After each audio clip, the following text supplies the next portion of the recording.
আসসালামু আলাইকুম everyone, welcome back to my new video. আশা করি সবাই ভালো আছেন। দেখেন এটা হচ্ছে একটা নর্মাল ফটো। এই ফটোটা আমি এরকম করে ফেলছি। এটা কিভাবে করে ডিএসএলআর এর মধ্যে, তো চলেন দেখে নেওয়া যাক।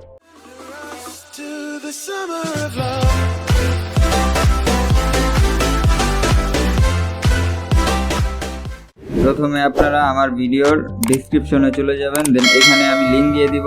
এখান থেকে আপনারা অ্যাপসটা ডাউনলোড করে নেবেন। তো অ্যাপসটা ডাউনলোড হওয়ার পরে আপনারা এখান থেকে অ্যাপসটা ইনস্টল দিয়ে ওপেন করে নেবেন। আর প্লে স্টোরে যে অ্যাপসটা আছে সেটা প্রিমিয়াম, মানে ফ্রিতে আপনি কোনো কাজ করতে পারবেন না, যত ভালো ভালো কাজ আছে, ঠিক আছে।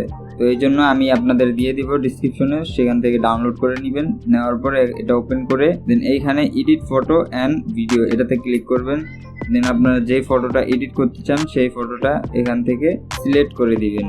যেমন আমি এই ফটোটা এডিট করব, তার জন্য সিলেক্ট করলাম। দেন সিলেক্ট করার পরে আপনারা এখান থেকে চাইলে আপনাদের ফেসের যে দাগ আছে সেগুলো আপনারা রিমুভ করতে পারেন, ঠিক আছে। তার জন্য এই যে প্রথমে দেখতে পাচ্ছেন ম্যাজিকে ক্লিক করলে আপনাদের সবকিছু ক্লিয়ার হয়ে যাবে, এখান থেকে ডিলিট হয়ে যাবে, ঠিক আছে। তো এখন এটা হওয়ার পরে এখানে ক্লিক করে দিবেন টিক মার্কে। দেওয়ার পরে এইখানে দেখতে পাচ্ছেন টুলসে ক্লিক করবেন। টুলে ক্লিক করার পরে এখানে ডান দিকে গেলে দেখতে পারবেন বুককে, এই যে এটাতে ক্লিক করে দিবেন। দেওয়ার পর অটোমেটিক আপনার ফটোটা এরকম হয়ে যাবে।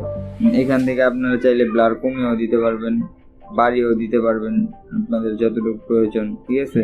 দেন এইখান থেকে আপনারা চাইলে যে পিছনে যে গোলগলি এগুলো দেখতে পাচ্ছেন সেগুলো আপনি চেঞ্জ করতে পারবেন। এই যে হার্ডে রূপান্তরিত হবে এখন, এই যে দেখতে পাচ্ছেন।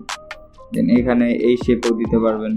তো আপনাদের যেটা পছন্দ আপনারা সেটা দিয়ে দিবেন। তো আর ব্লার যতটুকু লাগে ততটুকু দিয়ে এখানে টিক মার্কে ক্লিক করে দিবেন। দেন এখানে আপনারা এই যে উপরে দেখতে পাচ্ছেন ছবিটা সেভ দেওয়ার জন্য উপরে ক্লিক করে দিবেন, সেভ হয়ে গেছে। তো এখন দেখতে পাচ্ছেন আমার আগের ফটো ছিল এরকম, এখন হয়ে গেছে এরকম। তো এই ছিল আজকের ভিডিও। আশা করি ভিডিওটি সবার ভালো লাগছে। ভালো লাগলে like, comment, share and subscribe করে দিবেন।